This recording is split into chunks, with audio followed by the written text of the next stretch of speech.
And we're back. Hello. Episode 17.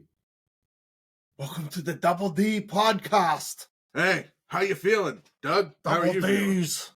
Are you feeling fine? I'm feeling good. You know why he's feeling fine?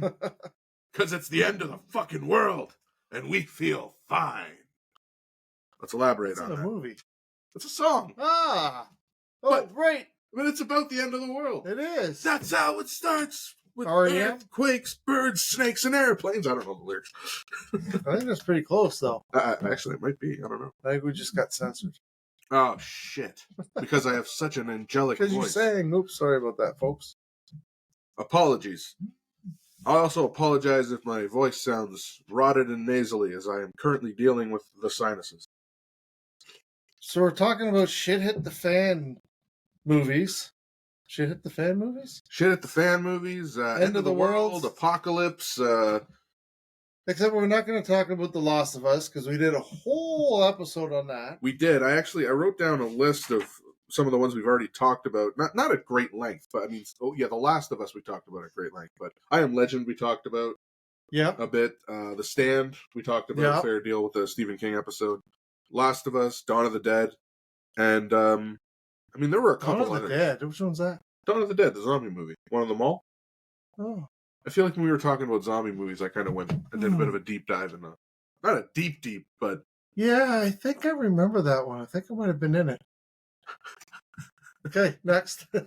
zing. Doug's getting started early. Hold time out.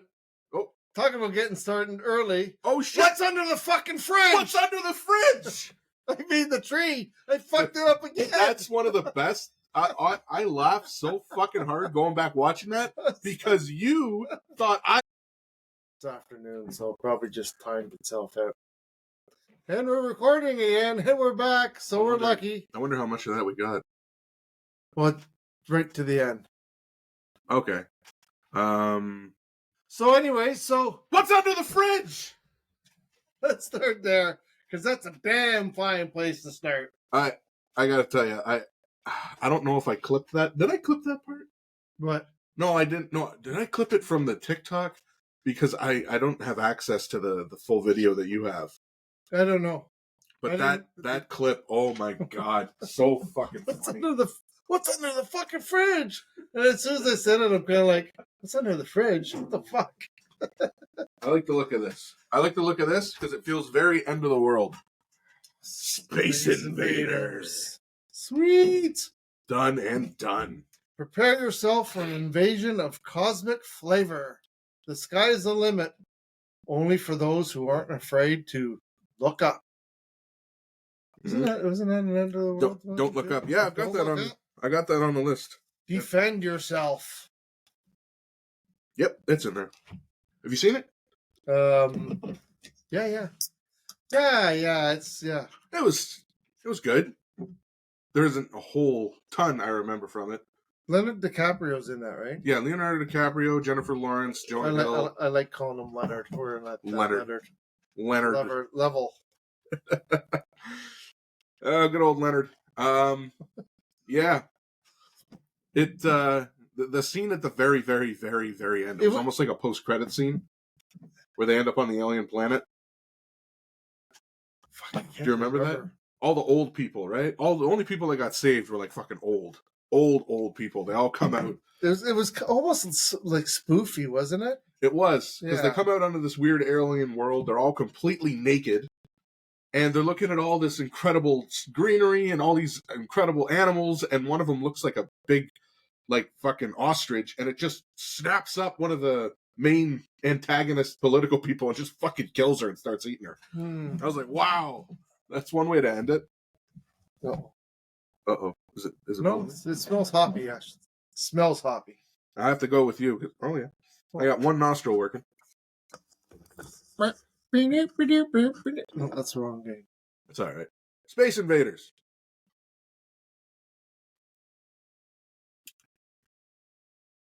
Ooh. It's very hoppy. It's not what I was expecting. I was expecting something that tasted a little more fun. It definitely tastes like the end of the fucking world. Yeah, I feel like I've been invaded. God. Do you need light? Oh God. Do you need light? I do look a bit shadowy. Excuse me. So, we're talking about end of the world. End of the world movie. Well, not just end of the world movies. I thought this might be a great opportunity for you and I to discuss something I was on the border of becoming overly passionate about, which is the idea of prepping. Never really got around to it. Right. But it kind of fits in the vein of that. And I mean, we can kind of get to it because a lot of these movies deal with situations like that. But I'm going to skip this first one because I feel like we'll get to discussing it. Oh, look at me now. Bright and shiny. And not blinding? There's a bunch of code on the side now. What the? Oh.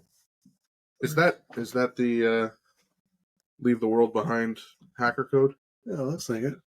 Is it doing that? Or is that Chris trying to invade the live? Oh, Space Not Invader. now. Oh, is Chris joining us? I didn't send him a link. No, I mean, he could send him a link. He usually streams on Mondays. Oh, he's a streamer. Did you watch the video I tagged you in? Fighting over Doug? Oh, fuck yeah. He was so fucking mad. It was funny. What a fuck. What? He was in a bad mood that night. We were having fun. We were playing the game, and he was kind of being crusty. But it was funny. It came out of nowhere, and it all started spewing out this rage. Fucking stole me. Yeah, I did. I poached you like an egg.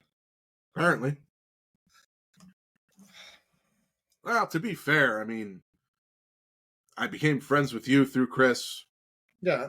I became kind of friends with Emily through Chris. Emma through Chris. Met a whole group of people through him. Mm-hmm.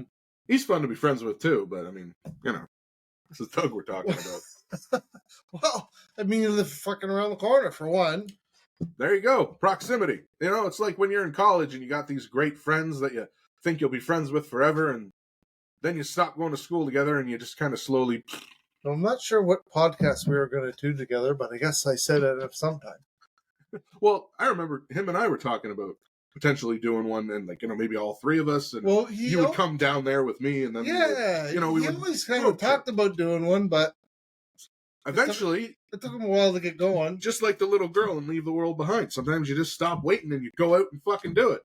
That's right. Yeah, that's what you got to do sometimes. That's right. Anyways, back to our shit. Our shit is apocalyptic shit hit the fan. Right. So, one of the first ones I got down here, one of my personal favorites, The Road Warrior. Mad Max 2. What a fucking bleak vision of the end of the world. Right. Where everyone's just hunting and killing each other for the most bare necessity supplies. And dressed in a lot of really fucked up S&M type shit, too. Yeah, they're going after gas and shit, right? Yeah. I mean, that was the big thing they were going... They're driving around in these decked out cars, killing people for gas so they can keep driving around to kill people. Yeah. Not a one of them with a fucking bike, like a bicycle, something to just get around, you know? But yeah, I mean, that and this is the funny thing with the Mad Max. I watched those in reverse order. I saw Thunderdome first. Right. When I was a kid. I saw that at my Uncle Vito's house. He always had the most fucked up movies, and he had no problem with us having full access to all the movies he had. So I saw Thunderdome first, and then I remember talking to a guy at camp saying, he's talking about the Mad Max movies. I'm like, oh, I love that one. And I was talking about Thunderdome. He's like, yeah, that's the third one. And I'm like, no, it's not. He's like, no, trust me, kid. I was like, no, I was like, no, that's the first one I ever saw. That's the first one. He's like, shut up, kid. There's two before that. Go watch them. And I ended up renting them. I saw Road Warrior next, and then I saw Mad Max. And it was weird because they get progressively less insane. Less violent? Well, kind of. Well, I don't know. The first one, he changed the guy's... Like, he's Mel Gibson. Mel Gibson? Mel Gibson. Yeah, he's young in that one. Right? Yeah, that was one of his first movies, yeah. And the scene sits in my head where he chained the guy up to whatever, the car or whatever, and then lights the gas on fire. He's got to either saw through the fucking chain or saw through his arm. Yeah, right? Or saw blow up. through his ankle. Yeah, Or his ankle. Yeah. just yeah. like in Saw. Fuck. Oh, I should say Saw kind of took that from Mad Max. But the thing is, Mad Max, and the reason I didn't put it down here is Mad Max is not an end of the world movie. It's just a movie about a group of cops in Australia dealing with a very fucked up group of criminals that have no respect for the law at all, and are like their mission is to destroy society essentially. Right. Now, it kind of leads into the flash forward. Like, if that happened all over the world, then that's what the world would turn into. It would devolve into chaos. That doesn't get it any better. No, it doesn't. It's, you know what? It's a good night to have fucked up taste buds. Oh, I'm not into eating ass, but tonight would be a good night to do it, especially after drinking that. Fuck. Where are the fucking wolves? Oh, where are they when you need them? You know what? Fuck. It's not end of the world, but it is wolf related. I was watching a clip from that movie Frozen. Yeah, the is that Liam Neeson? No. It's the ski lift movie. Oh. The one where the people are trapped on the ski lift. Oh, yeah, I haven't seen that one. I was thinking of a different one. Okay. No, but when we had the first argument about the wolves, the Yeah. reason Chris wanted to fight the gorilla is because of the scene where the guy gets eaten by the wolves in Frozen. So I was watching it. It was just like I was flipping through Facebook, and it just had the good clips from the movie, and one of them was the guy getting attacked by the wolves, and yeah, it wasn't end of the world, but Did you eat him from the ass first? well, no, the girl finds his body later, and he's just totally been like ripped to shreds. Is fucked up. Jesus. But yeah, Road Warrior. One of the and the thing about it, this is an interesting fact. There's a YouTuber who I don't particularly enjoy watching anymore, but he's called a nostalgia critic. And one of the first videos I ever saw was his video on Fury Road, which is another apocalyptic movie. It's the new reboot of Mad Max with Tom Hardy. Oh, I haven't seen it, I don't think. What? Fury? Fury Road? No. Oh I my think god.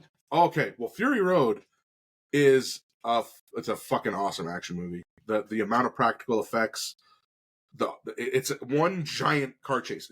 The ending scene of the Road Warrior, it's like somebody came along and said, "What if we made that the whole movie like 80% of the movie with some other shit sprinkled in between?" But it's a giant chase filled, Space Invaders, filled with action, and then it twists around and it's a giant race, and it's just fucking chaotic, and almost every shot is a practical like destruction effect of the vehicles.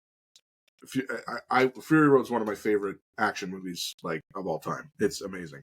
But this guy, Nostalgia Critic, when he did this Fury Road video, he was talking about how his favorite Mad Max movie was it was the Road Warrior, but he felt like Fury Road did the Road Warrior.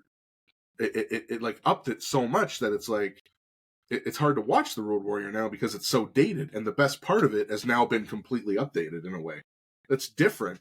Because like the Road Warrior scene is a bunch of people assaulting a big rig, right? And that's what Fury Road is about. It's this massive tanker truck that's being assaulted by all these huge groups of other vehicles. But I tell you, if it was the end of the world, I don't know if I'd want to ever put myself in a large, easy to attack, slow moving vehicle. Yeah. feels like it would be very dangerous. But so that was one of the first ones I had, which is action heavy and very dark. And then I was just looking through a list of the 20 best end of the world movies, and I totally forgot about this one. And I don't know if you've ever seen it, but it's called Seeking a Friend for the End of the World. Yes. You see that? Yes, Steve I Carell? have seen it, yes. That was, and I think it was Keira Knightley. My I think it was. It might not have been. I might be talking out of my ass, but it was an interesting story. And I mean, you have this like hope you're holding out for, and you know it tells this great story about how differently you would behave. Or that's perceive. when they end looking out over the ocean or whatever, and the tidal wave comes. Well, no, I don't think it just kind of gets bright and it ends. The movie ends or something. I can't remember if it ends like that or if it ends with them laying in bed together and they can hear things happening and they just kind of. Maybe. Yeah. Maybe they looked and they were seeing it getting bright, like It was, and then they went back. Maybe that's how it. And that's kind of how it ended. Yeah. And as I was thinking about that, I started thinking about some other movie, and I couldn't remember what it was. But it was a similar situation. It was the end of the world, and it was a bunch of people together, and they'd all kind of joined together for the end. And they were sitting around like playing a game, and things start happening, and people start to panic, and it's just like, oh no, hey, let's just keep playing, and they keep playing the game, and then everything goes. And it's like it's one of those things you have to face in any scenario like that. It's like, do you sit around weeping, or do you try and spend that last bit of time? What do you do with what if you do, if you know the world's something, the asteroid's gonna fucking hit? Yeah, what do you do with that time you have left? And that's a good fishbowl question. That would be a good fishbowl question. You ever watch the movie? There's 2 different titles for it, but one of the titles is Heathers. It's an old movie. It's got Winona Ryder, Christian Slater. What's it called? It's called Heathers. Heathers. Yeah, it's like a high school movie. Mm-mm. And Christian Slater plays this like badass, but there's this part, I think Winona Ryder's working for a newspaper, and she's going around asking people, if you had 2 hours to live, what would you do? Like, aliens are invading, the world's going to blow up, and you only got 2 hours left. And his answer was, I was like, well, I'd go out, get a good bottle of scotch, roll myself out in the middle of a lake on a boat, and just look at the sky and have a few drinks. And it's like a very kind of deep answer for a stupid high school kid. Right. Yeah. It's like 2 hours. What the hell would you do?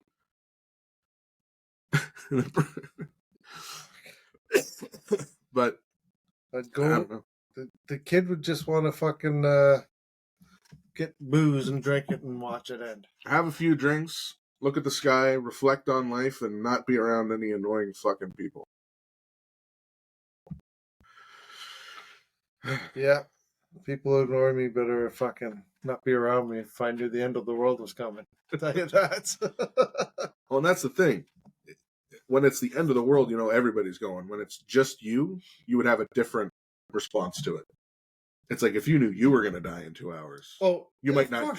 You might not go buck wild crazy because you leave the ones you love behind. Yeah. But if you knew everybody was dying in 2 hours, you might go a little bit fucking crazy and seek some revenge.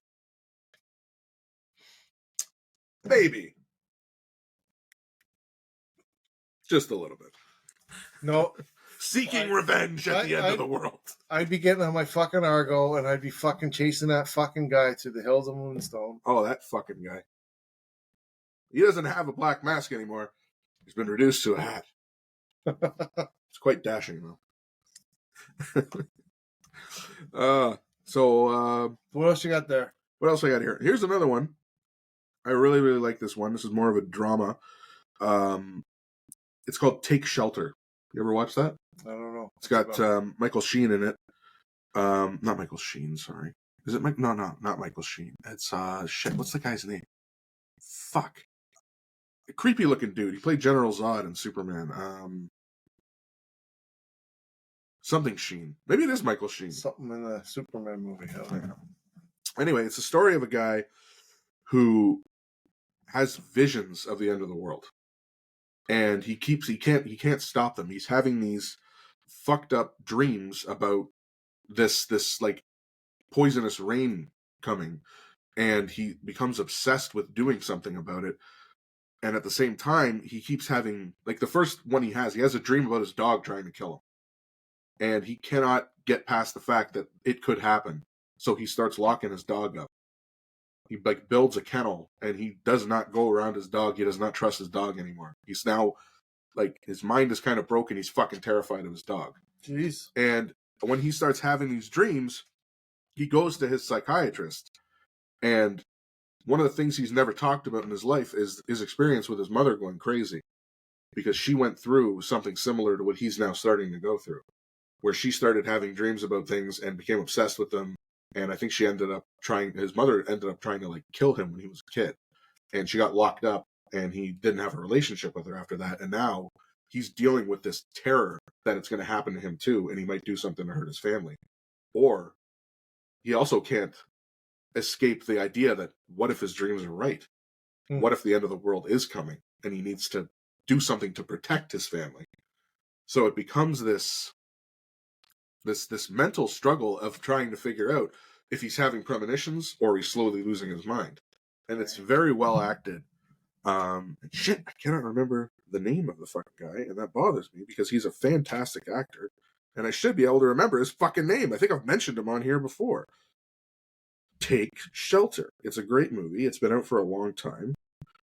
And 2000, Michael Shannon, not Michael Sheen. Michael Shannon. Great actor. He does creepy really well. He usually plays very creepy characters. Like, did you ever see the fish fucking movie? The fish fucking movie. Yeah, the movie about the woman that fucks the fish guy. Yes. Yes. Yeah. He is the creepy government guy. The guy whose fingers get bitten off. Oh, yeah. Fucking, yes. That's Michael Shannon.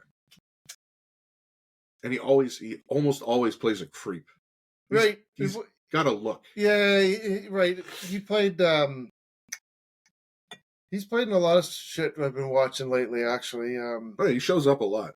He was in that Christmas movie, the three guys, The Night Before. Oh, was he in that? He was the drug dealer. Oh, right. He was Mr. The scene in the car and he's all fucked up. Yeah. That was Mr. Green or whatever, right? The other one, he played fucking a country singer. Country singer? Yeah, what the hell. Yeah. The guy's a versatile actor, and he always delivers. I've never seen him give a bad performance.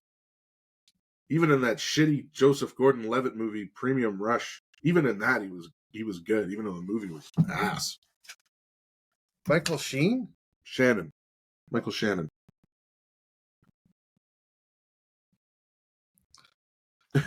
Yeah, I gotta remember what this the movie was. That's all right. He was in Boardwalk Empire. Oh, I never watched Boardwalk Empire. Neither did I. I heard it was good, but I never got around to watching it.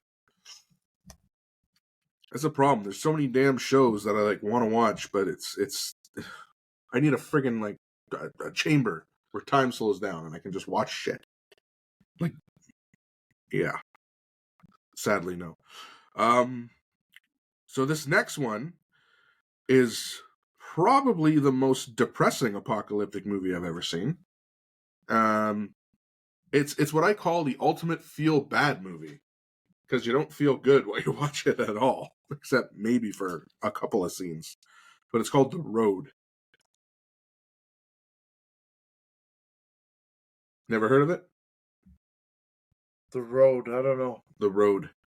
So it's before you go down that road. Before I go down this road, should we see what else is in the fridge? So he was doing he was doing the country singer thing. Oh. It was a mini series, maybe on Netflix. Oh, okay. George and Tammy, George Strait. Okay. He played the life of him. He did a really fucking great job. Anyways. Well, again, he's a great actor. You look at pretty much anything he's done. Again, he always delivers when he acts. That was the movie I was thinking of. Anyways. He was in Groundhog Day. The original? It says. Wow. That must have been one of his earlier ones. I don't remember him from Groundhog Day. No. Maybe he was the cameraman. So the road. The road. Oh. So The Road is a story of this global event happens, and they never go into what happened. Right. There's some kind of global event that fucked the world up. And one of the opening scenes is when it happens, and Viggo Mortensen is the main character in this one. And Charlize Theron plays his wife, and they have a young kid. Mm-hmm. And this event happens, and he's got a sense for these things, because the first thing he does is start filling the bathtub with water. And I've seen a couple of movies where that's what people do, and that's the first thing he did. He knew exactly what to do.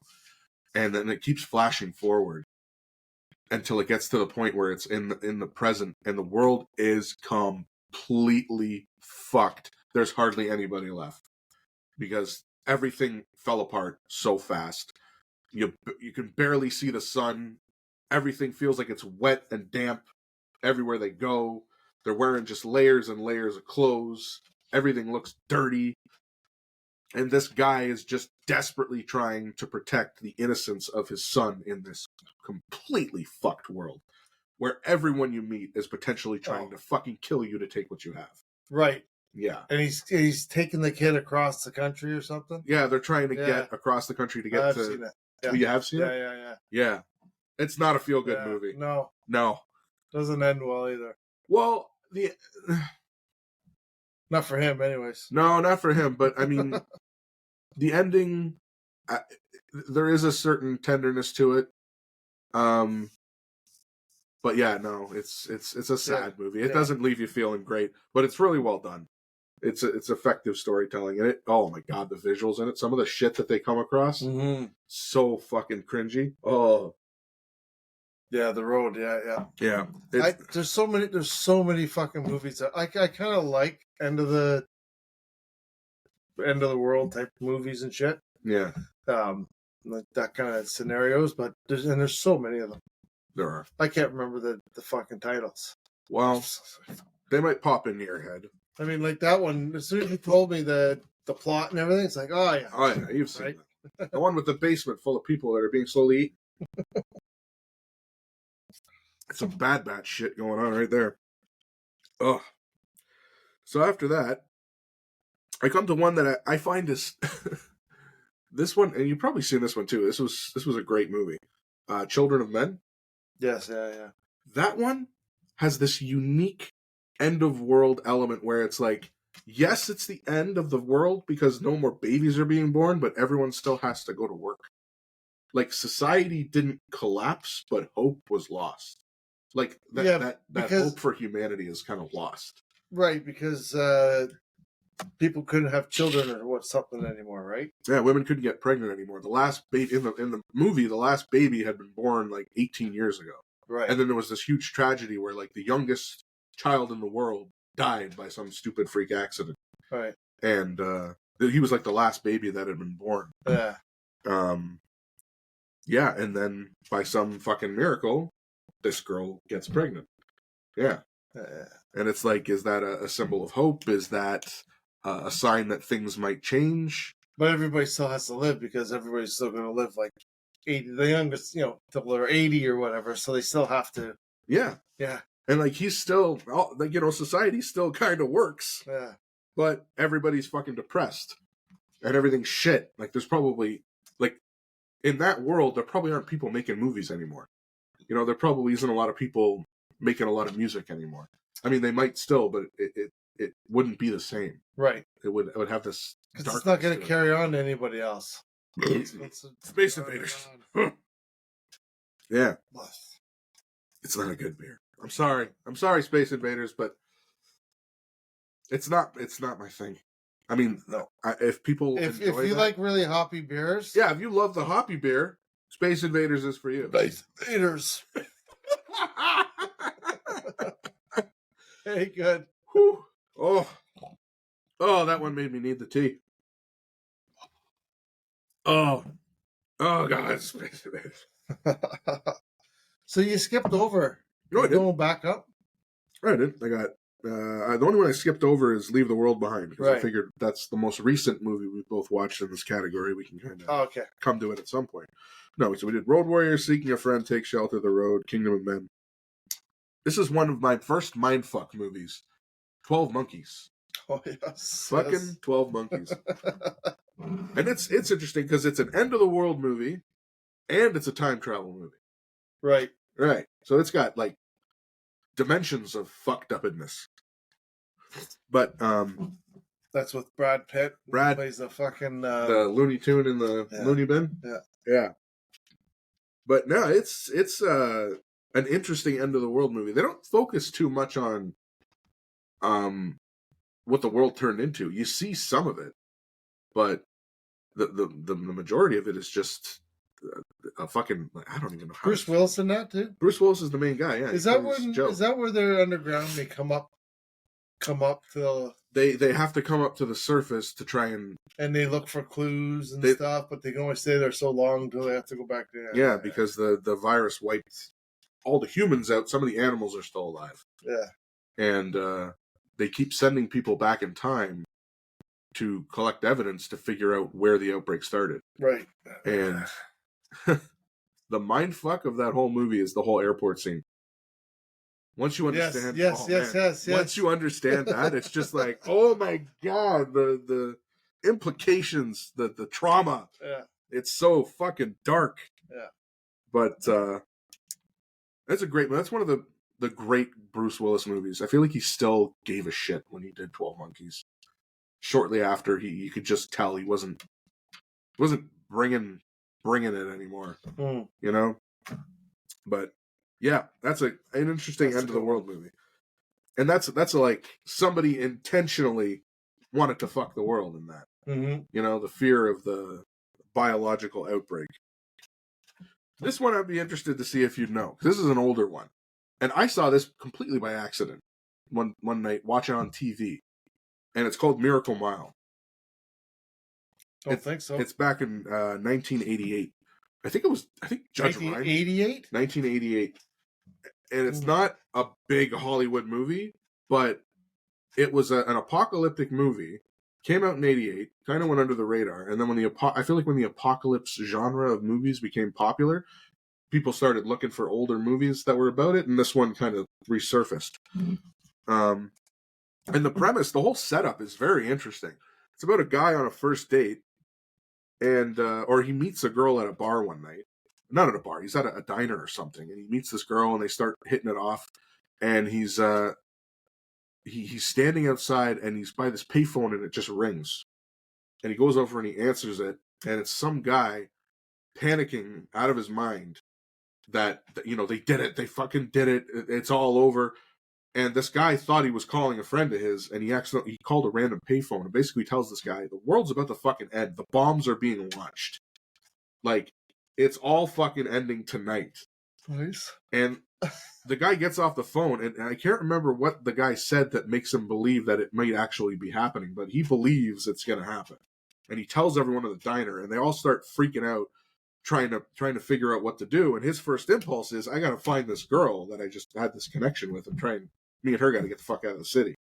And it's like he knew first, and he starts moving and shaking to try and get things going. And as time goes on, the rest of the world starts finding out. Right. And everything divulges into fucking chaos. And it's him trying to get out of the city. But it was interesting, because that whole setup. Can you imagine being one of the first people to find out? Miracle Mile. Yeah, Miracle Mile. And it came out in 88. And I think it was Judge Reinhold. It was Oh, yeah? the guy from Beverly Hills Cop. Mm-hmm. Miracle Mile, 1988 film. No, it wasn't Judge Reinhold. It was the guy from Revenge of the Nerds.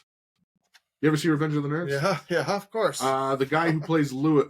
No, not Lewis. Let me see. That guy. So yeah. Yeah, of the two main nerds, he was the less greasy. Right. Yeah. I don't know why I thought it was Judge Reinhold. Interchangeable. It kind of maybe looks like him. Well, kind of. Maybe a little bit. bit. Side angle. From behind. Over top of his hat. Okay, now. In the fridge. What's in the fridge? Yeah. Oh, fuck yeah. I'm about I gotta get rid of that taste. Oh, yeah, I know. I'm about to unload a really good one on you. The last drink I had just before this one was the best drink I've had in a long time, and then I had this shit. Oh, God.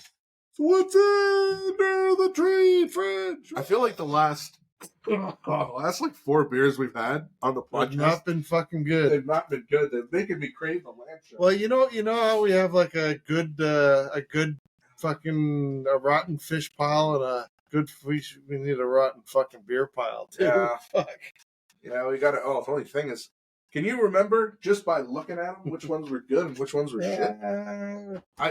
I know a couple of them were good, like the land shark. I remember that wasn't very good. No. That wasn't very good. No. That wasn't very good. Zoob wasn't very good. I think that was better than that. Beer Snob was good. Beer Snob was good. Best was not best. Best was not good. No. Land Shark was good. Chris Hatfield was good. Yeah. I can't remember the fucking... Shock Top was good. Paradise Lost. I'm drawing a blank on that one. Which one? Paradise Lost. I don't know. Huh. Interesting. Well, what we got next? What? Oh, no. Castronaut Castronaut Session Hazy IPA. Now, here's my thought. If the Chris Hadfield beer was good, then maybe his cat will be good. I mean, although, if we're going for a space theme, Hatfield good, Space Invaders shit, cat shit in a can. Oh no. Maybe. Let's get the pure. Castronaut. Well, it's got a light look to it. It says you're being fooled on the bottom. Is it? Cats are tricky little fuckers. Can't trust a fucking cat. What does it say on the bottom there? Something fool. Don't be fooled. It's not cat piss in this can, but you might not be able to tell the difference.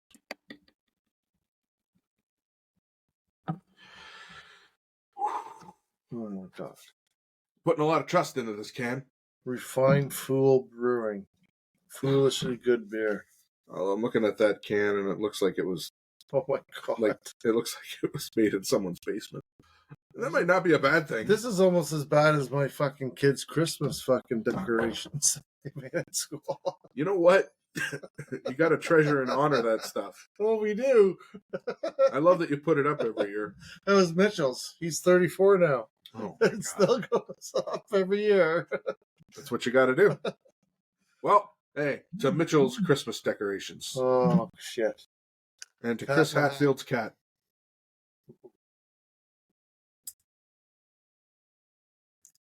It's beer. It's beer. It's fucking better than Space Invaders. Yeah. Underwhelming, but it's beer. All right. I am going to set up the live and then we'll start. Scary Movies in Old House. I already changed the goddamn title. This is the Double D's. End of the world. End of the world. All caps, no spaces. We're setting up our TikTok live, folks. Yeah. And we're going to talk about what is, I was saying to Nat, she's like, oh, do you guys have a topic for tonight? Because sometimes we have a topic, sometimes we don't. Sometimes we just say, fuck it. So, would like zombie movies be end of the world? So would yes. Like The Walking Dead's an end of the world type of... Oh, yeah. Yeah. So, there's a movie, well then, you know, like Army of the Dead, right? Oh, yeah. Rim of the World. Army of the Dead with Batista? Yeah. I liked that one. You know what? It came out, and I feel like it instantly got a lot of positive buzz, and then all of a sudden everyone started shitting on it. That's the thing with Zack Snyder. People just love to shit on him, even though he puts out good, entertaining stuff. I thought Army of the Dead was a good fucking zombie movie. And did you see the second one? The prequel? Yeah. I didn't see the prequel, but apparently the character was so popular in Army of the Dead, and I guess the test audiences loved the idea so much that they immediately greenlit a spinoff. I'd be willing to watch it. I just haven't yet. Yeah, it was the safe cracker. Yeah, the safe cracker. Yeah. It was good. I watched it. It was good. Well, if you say it's good, then I might have to give it a shot. But I was thinking, there's this movie, and I'm sure it's in Australia, and I can't think of the name of it. And it starts off where there's it's kind of like a zombie movie. And there's a couple in a boat, and they have a little kid, and they're trying to survive. In a boat? Yeah, like in the river, like a river boat. Not Bird Box. No, Australian movie. Oh, that could have been Australian. Sandra Bullock's. And anyways, and they're bit, and they give the little baby to some guy they come across, and he starts trucking across the Australian outback and stuff to try to find civilization for this kid. Oh, and he gets infected. And that's called Cargo? Cargo. Yeah, that's what I thought. And at the end of the movie, he's like all fucked up, and he's like got the kid's on his back, but he's got this meat, and he's like the carrot of the kafal. I haven't seen it. I've seen that scene. Yeah. Which that's one thing that sucks when you're scrolling through and somebody posts a clip and they post like the end of the movie, and you're like, oh well, fuck. Well, now I can't watch this shit. I know how it fucking ends. This is all about spoilers, so this is the spoiler. Yeah. Hey, sorry about that. Spoilers. we will occasionally be talking about things and unintentionally spoiling them for you. So apologies. Sorry, guys. Sorry, everyone out there. If you want to watch any of these apocalyptic movies, fast forward about 3 minutes every time we talk about one that you want to watch. Now, I was bringing this up to Nat because I love these kind of movies. She knows that. And she's like, well, what's your favorite? And I'm like, oh, and I started thinking about it. And I said to her, you know what I think one of my favorites is? And it's this movie. It's got 2 titles because it was originally released in one country and then it has an American title, or the title it had on Netflix. The Netflix title is After the Dark, and the international title is The Philosophers. Now, it's not an apocalyptic movie. It's not about the end of the world. It's about a philosophy class that has a debate about surviving in a bunker. And everyone in the class, and these are kids on their last day. This is like their final exam. They're all given like a character sheet with like who they are, what their job is, and then they create this bunker scenario. And as the movie's playing, you're watching them in this bunker scenario. Like they're themselves and they're in this state-of-the-art bunker and they have to come up with a strategy to survive. And there's 30 people in the class, but they've only got room for 15 people in the bunker. And they have to decide who lives and who dies. And as the movie goes on, you see the tyrannical narcissism of the teacher and how he's orchestrating this, and how you can see he's kind of fucking with his students mentally, trying to bend them to his way of thinking. So it's a really good psychological piece based around an end of the world scenario. And the first time I watched it, I had this feeling at the end, and I was like, fuck. Okay.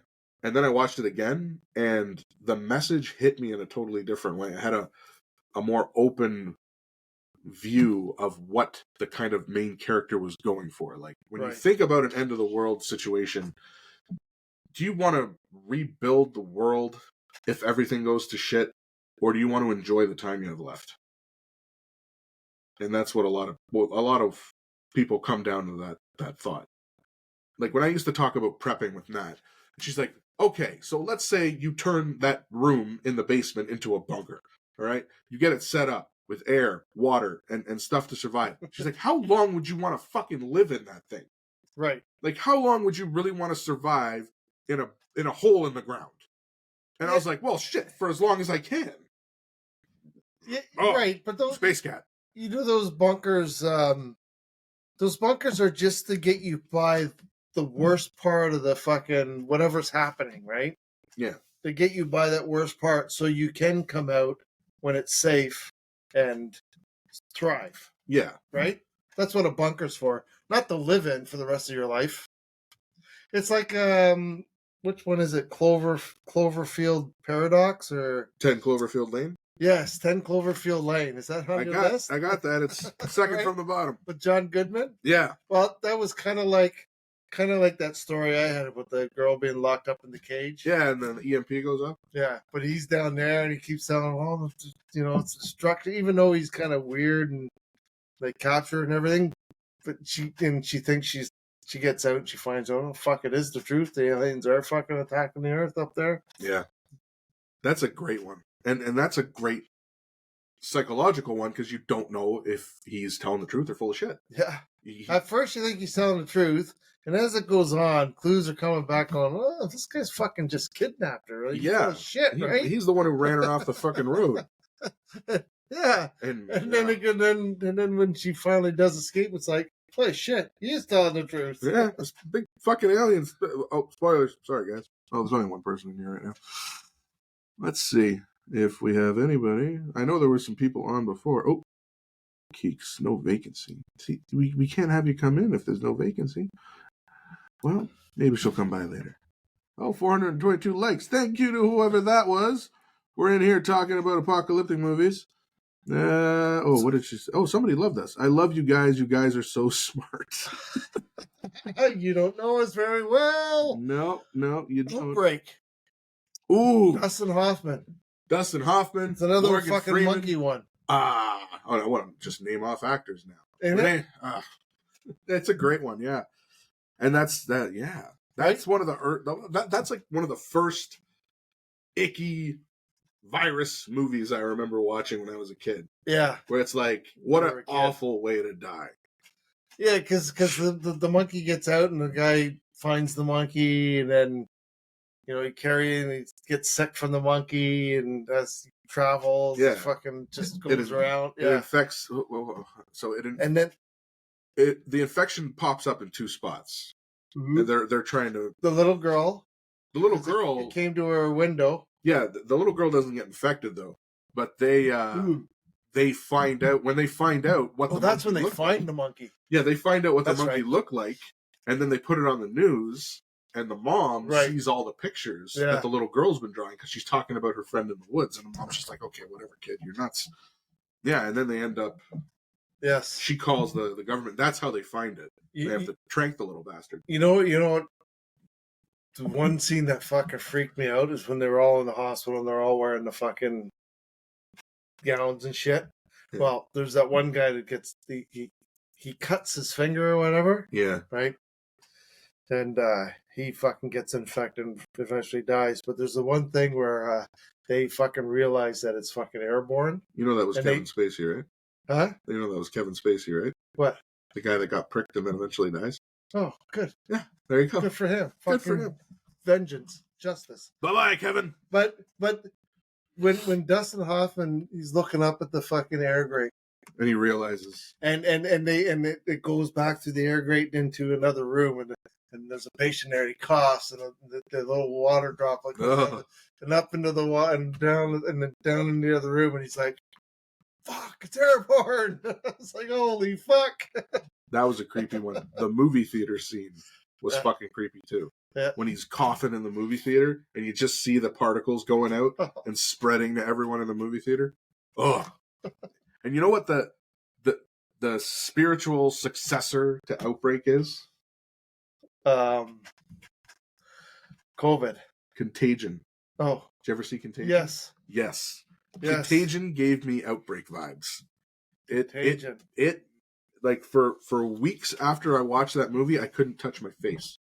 Because it made me realize how much I touch my face. And I started freaking out. I was like, Jesus Christ, I'm touching my face all the fucking time. I'm touching this shit and that shit. I need to wash my hands 60, 70 times a fucking day now. And then COVID happened. I was like, we were all touching our fucking faces. That's why we're all going to die. Shit. Cat fear. I didn't put Contagion down on here. Or Outbreak. I skipped a lot of ick movies. There's a lot of end of the world icky movies. I don't have too many. So what do you got next on your list there? So after the Dark / the Philosophers, I had Don't Look Up, which we briefly talked about. Yeah. And then Bird Box, which Bird Box. Julia. No. Not Julia. Was it? Sandra Bullock, and they have to be blindfold because if you see demon, it makes you want to kill yourself. It's some demons or something, right? It's this. I don't know what the fuck they are. They're demons. Apparently, there were. They're angels. The angels of death. Is that what they are? Yeah. Because right. It could be. Right, I mean, Robs. The movie Angels of Death was something that leaked after the movie came out because they never show what they look like. No, but they had character models for when they had it in the script that they were going to show what they look like. Right. They just never went ahead and did it. And I saw a bunch of sketches, and they were doing like the little clay makeups to try and create what these fucking things were going to look like. Mm. And a lot of them look like giant babies, and they look like just ghoulishly fucking weird things. And I'm kind of glad they never showed it. It keeps because it made it more mysterious. It did. And when the guy was drawing all the fucked up images of what he saw, you know that one guy? He saw them, he went crazy, but he was already crazy, so he like dedicated himself to making other people see it. Right. And he's the one who totally fucks up their whole shelter situation. Right. They use him to get people to look at them. Yeah. He was like forcing people to do it. Yeah, but they were using him though. Yeah. Yes. Yeah, they were. Yeah. Like it was like a slave, essentially. Nah, sorry, Jerome. I'm looking for a good friend here. Someone gave us a rose. Hey, I don't know who that was, My goals are very simple. I wanted 2 roses. I appreciate that, whoever it was. Sorry if we're not paying as much attention to you guys. We're in a deep philosophical conversation about not touching your face. Yeah. Oh, Space Cat. Good times. So Bird Box is there's a sequel. Yeah, I thought so. I never saw the sequel. I mean, here's the thing. It came out, and Netflix has this thing where every now and then they put out a movie and it becomes a movie, right? And Bird Box was the Netflix movie of that year. Everyone was fucking talking about Bird Box, and it was like, ooh, they could do a sequel. And the sequel came out like, what, 5-6 years later? I don't know. I feel like the audience had moved on, and I never heard anyone talk about it, and I didn't see any. And that's no reason to not watch it. I get that. Oh, Yvonne. We had her on once. Let's see if she'll tell us something about apocalyptic movies. Yvonne from the Yukon. Hey, you. Oh, I think I gotta put my volume up. Hold on. There she is. What's happening? How you doing tonight?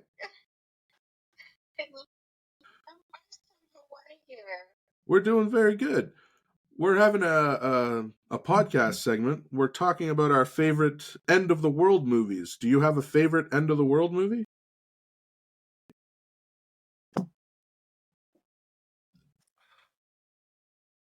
No? I can't remember, but yes, I do. I can't remember.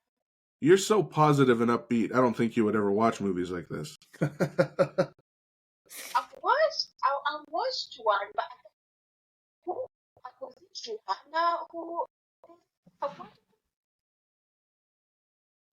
I can't remember the name, but yes, I did. I do have, but it was a long time. I watched it a long time ago. Do you remember what it was called? Do you remember who was in it? No? That's okay. Rihanna? Oh, Battleship? It's the only Rihanna movie I know. Battleship. Well, hey, that's one. It's not. I don't know if that's an end of the world. I mean, it could be. It was setting up an alien invasion, so and they, fought it off with. That could have been the end of the world. Yeah, it was a movie about a lot of really good-looking people fighting off aliens with big warships. And Rihanna doing her best. I definitely didn't get a role in that. You know what? As much as it was silly, some of the action sequences in it were like visually very stunning. Cool. So I give it a pass. Nat actually liked it. I didn't think she would like it at all. She's like, I really liked Battleship. I don't think I watched it. Bullshit. You like Taylor Kirch. I understand he's a handsome man. Wow. Well, hey, you can't fight what your type is, right? Absolutely not. Yeah, but it's not what I love watching us. Like it's nice, but it's not actually my type of movie though. But yeah, it's nice. Understood. What is your type of movies? Romantic movies. My network. Can you guys see me? Yeah, we can see you. Oh, okay. My network started acting up. Oh, that's okay. Our internet over here is a little wonky too. Yeah, so mostly. All right, my dear. Well, we're going to get back to furiously yelling at each other about movies, but it's always such a pleasure to see you, and I hope we get to run into you again soon. Take care, my dear. Always nice to see you.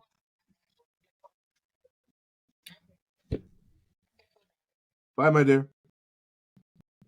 I never know. I figured out how to do this. Oh. Hey. So, you know how we were on with David that time? Yeah. And for 4 minutes, him and I were trying to figure it out. Well, the other day I was using this and I figured it out finally how to end with somebody. So we won't have that problem again, which was so hilarious at one time. So yeah, we talked about Bird Box. So Bird Box, that kind of spawned off other movies, kind of the same thing. Like there was the ones where they couldn't make a sound. That Right? actually, There was the blind creature. I have that on here. That's We'll get to that. a quiet place. We can talk about that now, though. I mean, we can always. See But I just kind of think that kind of spawned from, well, if the people, if they see them and then, then the monsters can't. It kind of spawn. It's kind of like the same idea, but with a different sense. The thing with, you know what I mean? Yeah. The thing with A Quiet Place, I feel like it came out so close after Bird Box, it couldn't have been inspired by it. Right. And John Krasinski, I don't know if he wrote it, but I know he directed it and he starred in it. And it's a great fucking movie. I don't know if you ever saw it. Oh, yeah. The creatures, they come out of the cave and... Well, yeah, they're these fucking crazy armored alien death beasts that when they hear something, they go and blind. They're blind. But when they hear something, they just go and kill it. Yeah. There's been a couple of those sequels of that too, right? They did too, yeah. And I've heard that they're going to do a third. But you know the funny thing with that is, so he's directing the movie, he's starring in it, and he's looking for somebody to play his wife in the movie, and he's going to his wife. He's like, "Who do you think I should get?" Because Emily Blunt is his wife, and she's an actress too, and she's kind of like, "Well, me, maybe me, asshole." And they're fantastic on screen together, even though there's like hardly any talking in the movie. Yeah. Apparently, the script had one line of dialogue in it. Right. Yeah, they like the original script. My type of movie to be in. Yeah, it's there's a lot of nonverbal communication in that movie. It's like if you're a person who's on their phone all the time, you'll miss fucking everything. Yeah. But effective storytelling, and it rips your fucking heart out. Who the fuck goes on their phone while you're watching TV or a movie or something? Fuck, I hate that. Most people. No, fuck them. I got the subtitles on. If I'm looking at my phone, the movie's doing something wrong. Yeah. But I enjoyed A Quiet Place. The sequel was good. I just felt like, I don't know. There were I don't know how to put my finger on it. It just, maybe I just missed John Krasinski because he's, I don't know. But I didn't love it as much as the first, but it was a solid follow-up. Give it credit where credit's due. Sometimes a movie's great, and the sequel doesn't necessarily surpass the original, but it's a solid follow-up to the first, which, again, credit where credit's due. Here's a lesser-known one that I really liked, and it's got, oh fuck, I just forgot his name, but I love this kid. The kid from Maze Runner, and he was in American Assassin. He was in Deepwater Horizon. Shit, I always forget his name. But it's this movie called Love and Monsters. Yes. You seen that? Yes. Oh my god, what a fucking great little movie. Yeah.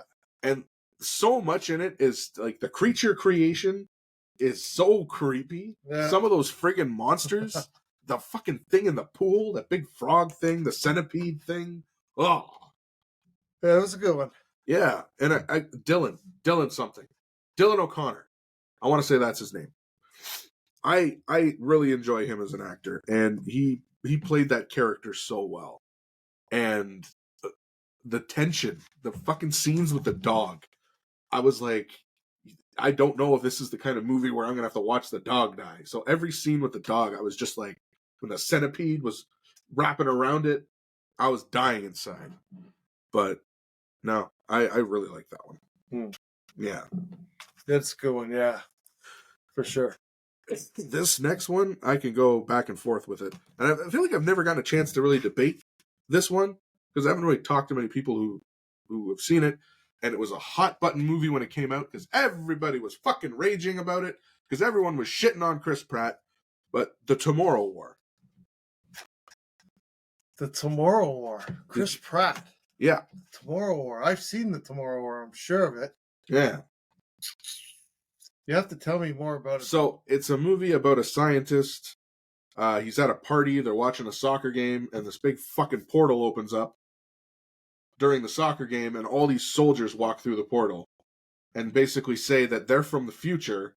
And in the future, everyone's being massacred by these aliens. Yes. And they're recruiting people. Yes. They're recruiting people to come to the future to help them to find answers and to figure out how to defeat these things, because it's their future. And a lot of people debate, well, why wouldn't they just... It's like, why would you send more people to die rather than bring people back to live? And then people argue back, well, they're trying to find an answer then so that we don't have to deal with it in the past. Well, yeah, if you just bring people back to the past, they're going to eventually go to that timeline, because that timeline's not that far in the future. Yeah, no, it's 22 years or something. Yeah, so like, what would be the point? To live 22 years to be slaughtered again? Yeah. So again, the idea is they were only to save the Earth. Yeah, and they were only sending people who would have been dead by that period.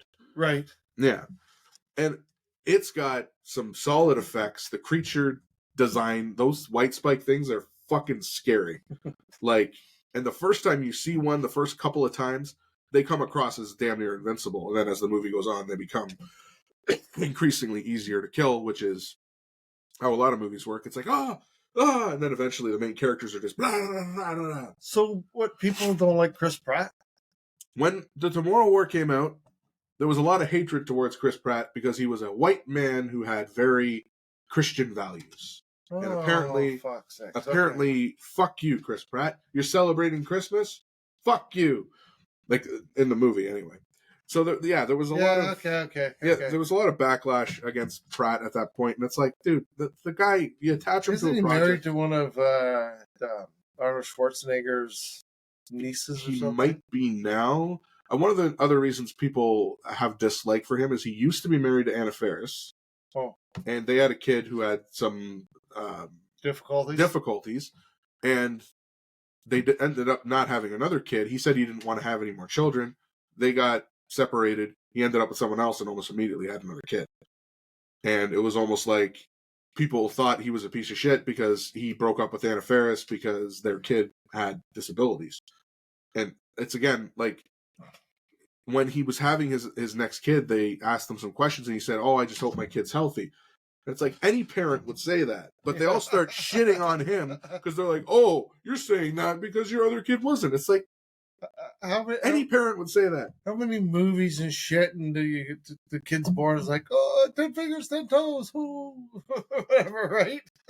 I don't know. All I know is when the movie came out, everyone was just those fucking people. All the people that don't fucking matter in my world, anyways. Yeah, so they go around shitting on everybody and everything. I know a place where you can get a helmet. Oh, yeah. We got a link. So after the Tomorrow War, I had A Quiet Place, which we talked about. Yeah. And then Snowpiercer. Oh, yeah. The train thing. Yeah. Now, have you seen the show or the movie? I think it was the movie. Yeah, the movie has Chris... Fuck, which Chris is it? Not Pratt, not Hemsworth. Oh, it is Hemsworth. No, it's not. It's fucking Captain America. Okay. That one. Can't remember which one. Marvel fucking DC guy. No, Marvel. Marvel, not DC. Chris, shit. I can't Chris get shit. it. Chris shit. Okay. That guy. Yeah. It's, he's got the shield with the star. He's got the shield with the star. That guy. Yeah, I remember watching Snowpiercer. Snowpiercer is one of those. It goes from being balls out insane to artsy and weird. Yeah. But fucking memorable. Absolutely sticks with you. There's a couple of scenes in that burned their way into my head. There's the sequence. It's one of my favorite sequences in the movie. There's this fucking huge fight happening. All these people are getting fucking killed with axes and spears. They're fucking slaughtering each other. You're trying to get up to the front. Yeah. And then everyone stops because they pass this marker. They all yell, Happy New Year. And they all start fucking killing each other again. And then they come to this tunnel. And it's a big, long fucking tunnel, and all the lights go out. But the fucking bad guys are prepared with night vision goggles to start killing everybody. And then some guy from the back of the train, whose arm just got stuck out of the train, frozen and broken off, starts running up the train with a fucking torch. And this sequence of him running through the dark with this fucking torch with the fire so they can start fighting back. Oh my God. Very few movies have I watched where the fucking adrenaline just starts going. Pumping through you? Yeah, and you feel like you're in that train with all those guys just fucking killing the shit out of each other. That and the fucked up monologue at the end. Those are the two things that really stuck with me in that movie. Mm. You know that scene where he's talking to the guy about eating people? Yeah. Well, yeah. Because the people in the back are the food for the people up front. No, the people in the back were left with nothing for the longest time. No, but they were the food for the people up front. They weren't the food, but they were forced to eat each other because people up front weren't communicating with them, weren't coming to them. They wouldn't open the doors, nothing. They were just locked in there. They were using the people at the back for some reason. They were using them as slave labor.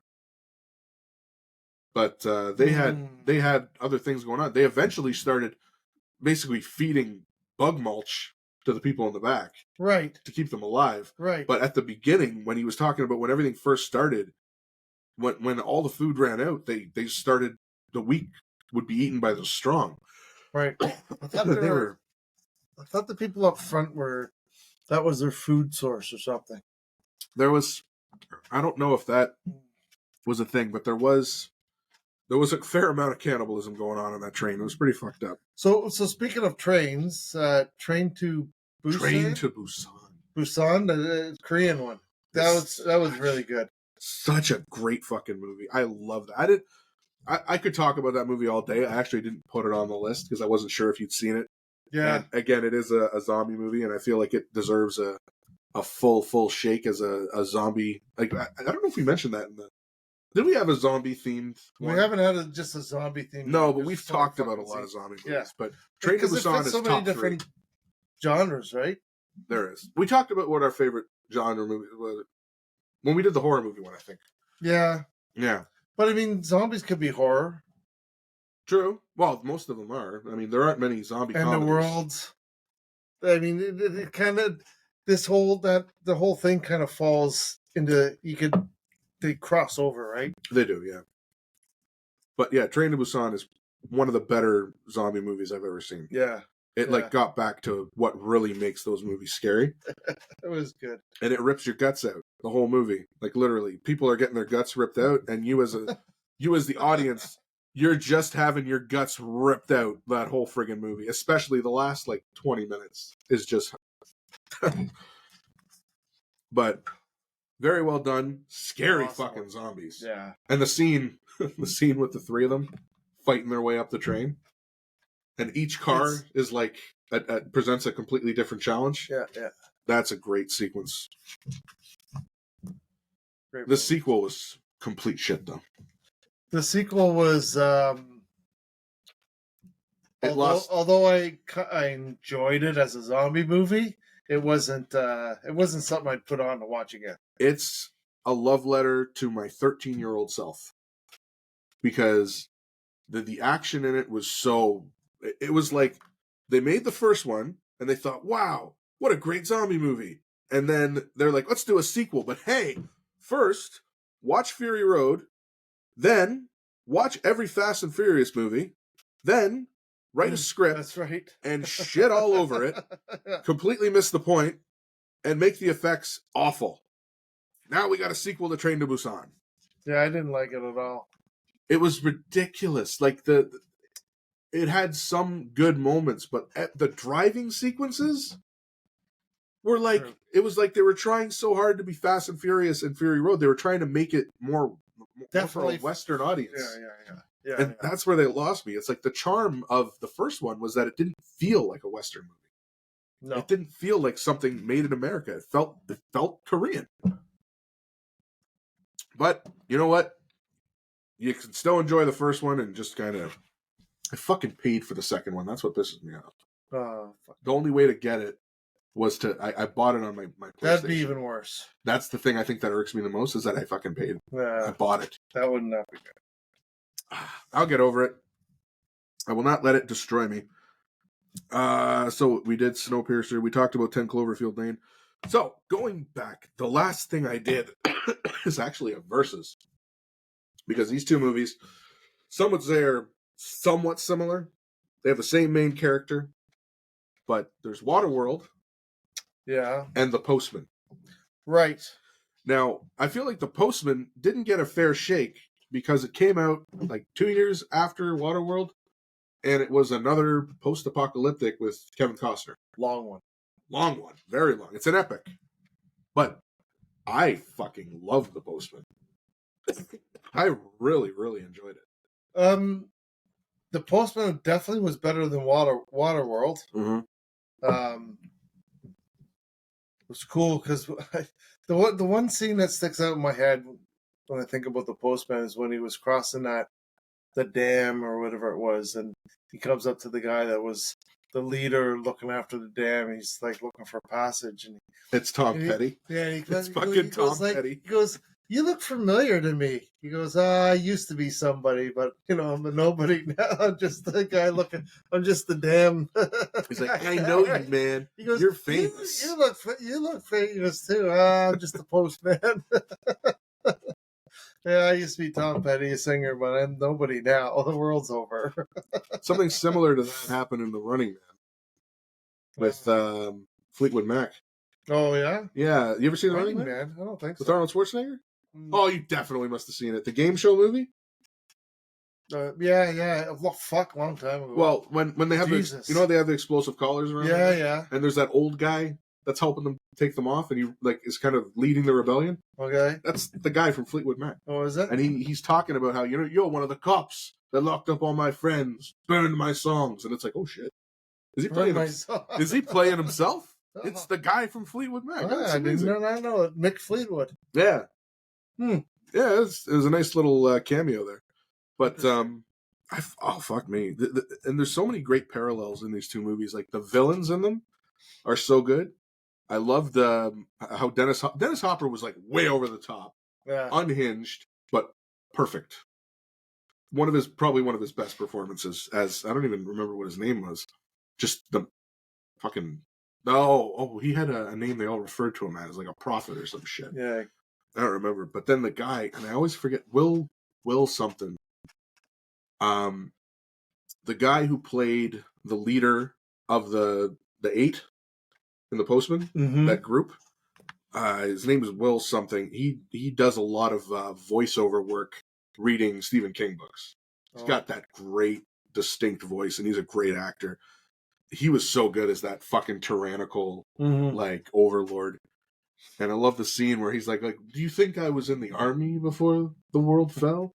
You think I was a soldier or something? He's like, I sold copying machines. I had no idea that inside me existed a general capable of forming a battle plan. And it's just interesting to see how, the end of the world comes around, and those guys, they fucking go off, and they start to idolize some fanatical nutcase, which is, in the story they talk about how when everything was falling apart, there was some farmer in that area that had all these radical ideas, and it became the Army of 8 eventually. And he was like their prophet. Fuck me, man.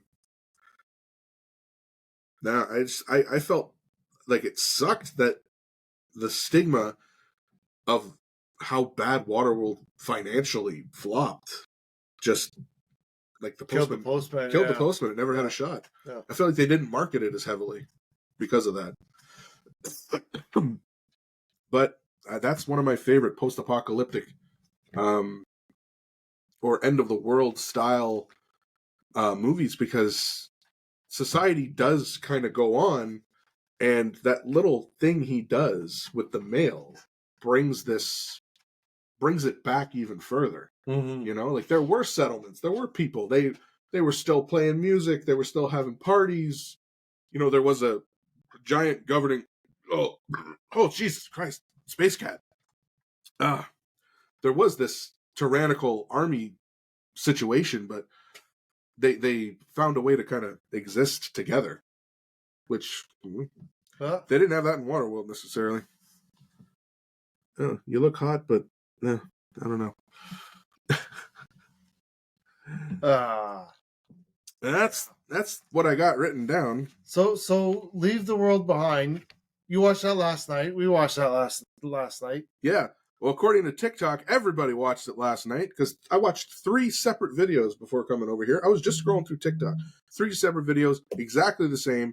People talking about Leave the World Behind. A lot of people talking about Leave the World Behind. Yeah. And the first review I saw was the guy was very negative. Negative? Negative. He fucking hated it. He didn't understand it. He was fucking clueless in fucking Seattle. I think he was very political. Because if you're in Seattle, you must got to be clueless. Probably. But it's a movie that is very heavily symbolic. It is. Like, very heavily. So much shit in there. And I'm sitting there watching it, and I'm saying all this stuff to Nat, and she's like, what? What do you even mean? And I'm like, she's wearing a fucking NASA shirt. He's wearing an Obey shirt. Yes. And she's like, what's Obey? I'm like, oh, for fuck's sake. You never seen They Live? Yes. You don't know who fucking Andre the Giant is? Come on. Roddy Piper. That's his Fucking clothing right, line. man. But it's Andre's face. Yes. It's Andre's face. But he's the lead. It's Roddy Piper's movie line. Obey. This is your God. I'm here to chew gum and kick ass. And I'm all out of gum. All out of gum. Is that an end of the world movie? Because, oh man, I could talk about They Live. They Live is awesome. What a fucking great, cheesy, campy 80s movie. It is a classic. With the best fucking fight scene, like one-on-one, two guys beating the shit out of each other. I don't think anything could top it. It's good, yeah. Yeah. Hey, what's in the fridge? What is in the fridge? I gotta tell you. I don't know if I'm just drunk. I think his Space Invaders was so fucking bad that cat piss tastes better. Space Cat. This episode of the Foolishly Good Beer. Foolishly Good Beer? That's what it says. Oh. Foolishly Good Beer. I gotta tell you, I think this is 6 duds. I need me a land shark or equivalent. Foolishly Good Beer. Oh, Space Cat. We're going to talk more about Leave the World Behind. We are. Because there's lots of fucking good shit there. You know what? This one looks... Okay, I'm going for this one. Oh my god. What's this? Space Cat. This one's called... I picked the weirdest... Roman Candle. Oh god. I gotta tell you, though, it's colorful. It's colorful. It's gonna be the worst fucking... What are these fucking beers? We gotta stop picking beer based on the cans. We're appreciating the art over the flavor. No wonder they all taste like shit. I'll let you pour this one. Okay. Roman Candle IPA. Another IPA. God. Let's light this candle. Oh, I feel the Space Cat coming on. Oh. Oh, God. Space Cat. Is it okay to sleep with your friend's friend? What? Is that a question from the fishbowl? It should be a question from the fishbowl. Is it okay to sleep with your friend's friend? It's okay to sleep with your friend's friend as long as your friend's friend isn't your friend's friend. You know how some people have a friend that they actually want to fuck? Are they friends with benefits or just a friend? Yeah. Some people are only friends with people because they hope they'll eventually get to fuck them one day. You can't fuck that friend. If it's your friend's friend, and they're friends because they knew each other when they were kids, you got to get the okay first. Be like, hey, would you be okay if I hooked up with you? But sometimes friends can friends and fucking be friends, and then they're all friends, and that's cool too. Yeah, just like Friends. Yeah, which was part of this movie we're talking about. Yeah. Actually, Julia Roberts was a girlfriend on Friends there in an episode or two, which was the connection to the movie. She's in the movie too, right? Oh, that's like an Inception-ish moment. You're like, oh well, I never watched it. Oh, and this is the whole time I was watching it.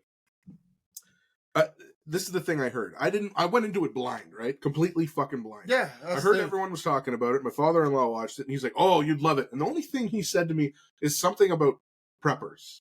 Something about prepping. So I knew, okay, it is going to be some kind of end-of-the-world scenario type thing. So I went into it only knowing that. And the whole time I'm watching it, Nat kept saying, oh, I just hear everybody talking about this big twist at the end. So I'm thinking, fucking, we just did a whole Shyamalan thing. I'm looking for this twist. I'm digging deep. Everything that happens in this fucking movie, I'm like, what does that mean? What's the subtext? Wait a minute. What the fuck? There's a scene where the guy goes to his neighbor's house, And the house is all fucked up. And he goes to the beach, and he starts Yes. finding all these bodies on a crashed plane and all this shit. And I'm like, oh, wow, that's really fucked up. And he looks up and he hears something. There's another fucking plane coming. So he runs. The plane crashes. Fucking tidal wave hits the house. And I look at Nat and I go, this is a time dilation movie. Because he saw the plane crash. Oh. And then he looked up. And you think it was... And then the plane's crashing. And I said to her, the windows were already blown out when he went in the house. What the fuck? So he was like having a premonition. I was like, this is like a fucking Matrix, they're in a computer type thing. Something's going on. That's why everybody's acting so fucking weird. And I realized after, I'm like, oh, okay. That's not what it was. It was like a plane crashing. No, that was just another plane crashing in the exact same spot, apparently. You know, the whole lightning strikes twice thing. But is it deeply symbolic? Flight path. Yeah. Oh, yeah. If it wasn't the same flight path, I mean, if all the computers, well, look at the Teslas were doing. So all the planes were designed to crash on the coast. Well, yeah. Well, whoever hacked into the computer systems, right? Hacked into all the Teslas off all the lots, and crashed them into to create roadblocks that jam up all the roads and everything, so people couldn't get around and move. So they would crash planes into all the... I don't know about the planes. The planes was just like the ship at the beginning. They're just navigation. Do you know the bit about the ship? I don't. Okay, so one of the... Again, I watched 3 people talking about this, and I didn't know this, but the name of the ship, it was like White Tiger, I think? I didn't even see a name on it, but... There was a name on the ship, and I noticed the name, but I didn't think much of it, and I didn't look it up. I looked up one thing after I watched the movie, and you might be able to guess what it was. But the White Tiger is actually the name of the first ship that brought slaves to America from Africa. Okay. So the oil crashing into the right, because they made a point of pointing out it was an oil tanker a few times. So it's almost like how we're slaves to the oil industry. Like that thing, that's being brought to us. That's crashing into the beach. That's when I heard that TikToker talking about that, I'm like, oh, maybe that's what they were going for. And it kind of made some sense. The one thing that kind of bugged me, though, is I felt like they were setting up some red herrings. It's because, and I'm sure that there's a deep meaning. I'd love to just watch somebody who has like the fucking brain go into everything. But the scene where the brother's fucking around with his sister's brain, making her think someone was watching her from the shed. Yeah. I was like, oh, maybe there's something. Nothing came of it. No, that whole shed, nothing. Nobody lived in the shed. Oh, there's an image of somebody that's been lying in the leaves or whatever. Yeah, and you see the leaves. It looks like somebody was lying in them, but nothing. The other two go to the mother and the daughter from the other guy. They go to the shed. Nothing. And I had some theories about the deer at the end, because the deer keep congregating throughout the movie. Yeah, throughout the movie, the deer are congregating around these people. And at the end, they're fucking all there. And then Big Daddy Deer shows up. Yeah. And they're just staring at these people. Yeah. They're not... And you know what Denise says to me? What? Bet you'd love to live there. Just go... But yeah, what? Why were the deer... What I said to Nat just after, I was like, it almost felt like... Because the little girl was saying, it's like they know something that we don't. And I said to Nat, I'm like, the deer, I feel like the deer were coming to the humans like, the world's now fucked. We live in nature. You need to come live in nature. You need to give up the screens. You need to give up the comforts of a home. You need to live off the land the way we do. And it was like they were basically saying, come with us. Like, come back to your natural roots. And instead of doing that, they went fucking crazy. Trying to get them to leave them alone. But it wasn't just the deer that were all fucked up. Flamingos landed in the fucking pool. Yeah, the migration patterns were all fucked up. Yeah. That's what they were talking about. Yeah. But was it that the migration patterns were fucked up, or was it that the animals were... And what was the big fucking sounds? Government. See, I took something from it.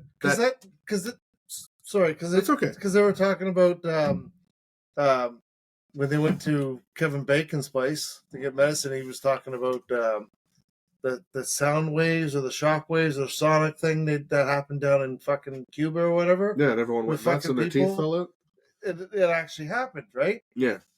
So, but they didn't hear anything. There was no sounds. Well, they kept hearing things though. But they did. It was ear piercing. Right? Yeah. And his teeth falling out at the end. That was like advanced Lyme disease. Listen. Lyme disease takes like a month though, doesn't it? Longer. Yeah. Longer. And it wasn't Lyme disease because he gave him fucking iodine pills. Huh. What do you take iodine pills for? Radiation poisoning. Yeah. Well, and there was some people who said that because he was taking it less seriously, he's the one who suffered the worst consequences. He was the most nonchalant and kind of fuck it about everything. Well, the thing was, if it was radiation poisoning, how come only he had it? Where was he that nobody else was? Maybe the ticks were radioactive. Who knows? I think again it was. Listen, again, you don't get a fucking Lyme disease in fucking 24, 48 a week. No, it takes fucking. And again, that was like another red herring they set up where he gets bit by the tick, and as soon as it happens, and it's like Nat and I are both like, "Oh, fucking Lyme disease!" Like they're gonna do a flash forward, and the son dies of Lyme disease, and then and his teeth. Oh, him pulling the teeth out. That's one of those things that just fucking grosses me out.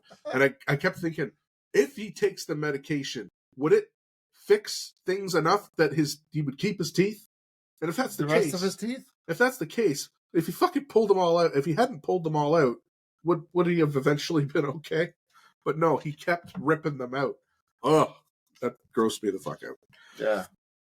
Oh shit, there was something else that I wanted to. Okay, so here's the thing. Everyone talks about the ending. I hate how much I say "here's the thing." Start smacking me in the head when I say that. This, that, and everything else. This, that, and everything else. Yeah.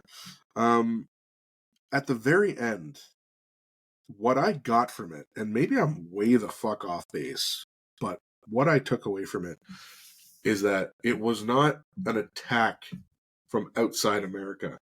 It was actually the government destabilizing itself. That, like, because there's so much tension between the red and the blue states, and everyone talks about a civil war where eventually everything's just going to fucking go together, that it was actually the American government that had decided to mount an attack on itself, making it seem like it was from all these other places, and that all they needed to do was then sit back and let the world, let the country destroy itself enough to become more manageable. Yeah, I don't know if it was like the U.S. government that actually did it, or factions inside the government that are pissed off with the government not governing for the people and blah blah blah and all the bullshit. Yeah, like I don't know, like maybe it was a coup inside the government or something to that effect, right? Yeah. Whatever it was, because then they showed you, that helicopter was dropping all the pamphlets, and it was all in Arabic, right? Yeah. Death to America. Oh, it's fucking Middle Eastern Iranians. But in the other part of the world, and then they goes, well, that's funny because they're sending out it was the Chinese, the pamphlets with the Chinese, the two top fucking enemies. Oh, just trying to take credit for what's going on or something, or somebody within trying to blame the enemy for what's going on, right? Yeah. To create panic. And they don't let you see. They don't let you see what's happening anywhere else. No, you don't know. All you see is that the view shot of New York across the water. Yeah. The bombs going off and shit, right? Yeah. It's a think piece of a movie. So I'm gonna throw you one more really fucking interesting kind of fucking make you go, what the fuck kind of thing. All right. There's like 8 or 9 producers for this show. Oh yeah. 2 of them. Yeah. Michelle and Barack Obama. Yeah. He wanted it's a book. It was a book. It's based on a book. Yeah. And it's on his list. And he wanted this to get made into a movie, and he wanted it done a certain way. Which throws more to the conspiracies of all the shit, right? Yeah. It's yeah. And I loved it. I enjoyed it. there were times where I was like, what the fuck am I watching? But it's one of those ones that I'd be willing to like revisit one day after I've done all the deep dives and all the research and looked into everything and been like, okay, that's what all this fucking subtext means. So last night we watched when we finally went upstairs, we watched 2 episodes of Virgin River. Oh God. Oh, Denise likes it. Nat I loves don't that mind it. Nat loves that shit. I don't mind it. I watched. It's not that bad. When she watches it, I sometimes pay attention. If I miss and if she watches it but I miss it, it's no big deal. Yeah, right? It's like whatever, just follow along. But it was the Christmas special, so it was 2 episodes of the Christmas special. Yeah, and it was kind of late, right? It was about, and Denise was like, "Well, ready for bed or whatever," and she, "Oh, well, let's watch this." "Oh, I don't know, it's getting late, and fucking, I'll usually doctor sleep, right?" Yeah, usually. She goes, "Well, we'll fucking watch half of it or whatever, and then watch the rest another night." Yeah. Okay, fine. Put it on. More than halfway through, she's like, she turns it off. She had to go to the washroom. She goes, "You want to finish the rest of it?" I said, "No, man. I want to find out what the fuck's happening." Mm-hmm. I was like in tune to the whole fucking show. Yeah. That's crazy what'll draw you in. Fuck. They had the beginning where, because they're staying at kind of like an Airbnb or whatever it is, right? Yeah. And then when the guy and daughter comes back and, "Oh, they're black. Oh, this can't be your home because it's all rich and famous," throwing that kind of angle for a little bit, right? And yeah. Judging. There's a whole bunch of innuendos in there. There were. Yeah. Everything kind of... But it would be weird. So like, how come but he had the keys to the fucking cabinet. And they were smart with this. It was like he was fumbling with the keys. Which made him say, well, maybe he broke into it, right? Maybe he did. And and then the characters start... But how did he know the money was in there? Well, and this... Because he went there to get the money, to give her half the money back. And he there was a fucking gun in there that didn't come into play until much later. No, he left it in there too. He did. He left it in there at first. And I was thinking, I was like, they want to get them out of the house. They really want to get them out. And that's like, why do they want to get them out of the house? I'm like, well, maybe the house is... The owners or the other people? No, the owners, the daughter. The daughter really wanted. Well, yeah. And I was like, well, what is it about this house? Like, have they set it up for the apocalypse? Have they, like... And then when you find out that Kevin Bacon was like his contractor, yeah, and Kevin Bacon's a prepper, I was like, oh, okay, maybe the house is set up for this shit. And then, the bunker ends up being another neighbor's house. Oh, fireworks or whatever this is called. Roman candle. Candle. Who wasn't even around. Mm-hmm. When they got when it's like, because at the end they kind of set it up where their destination was all going to be this house, or the little girl got to first, right? Yeah, they kept kind of hinting at it. And at the end, the Buddy says to the guy after they leave Kevin Bacon's house, after they get the medicine, "I think we should go to this bunker." Yeah, because they were all going to end up there eventually. Through the whole show, it was like the daughter kept, "Whoa, your client this," and there was always something like, did he help them set something up to hack into the system, or like how's he connected to this terrorist thing and everything, right? He just knew a guy. Yeah, well, as it turned out. But and then the wife and the guy's daughter that were at the shed, they followed the tracks to the house, right? Mm-hmm. So everybody, the destination. So they didn't have to show everybody meeting there. No, we knew the destination of them all were there. No, and there's a lot of people talk about the daughter, how she seems like the most insignificant character in the movie in a lot of ways, but really she's the one you kind of got to watch. She represents a lot of things, and her obsession with needing to finish the show is so accurate to the way people think now. Where it's like the world is fucking ending.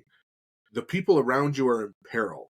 But you're obsessed with knowing what happened to fictional characters on a show that how was it ends. canceled 10 years ago. Yeah. And it's like, that's your only thing. And when you find this paradise, your first instinct isn't, I need to go find my family. It's, oh my God, I can finally do this. There's a TV, here's the show. And she needed to satisfy that urge. And that was, once that comfort was back, that became the most important thing. Mm.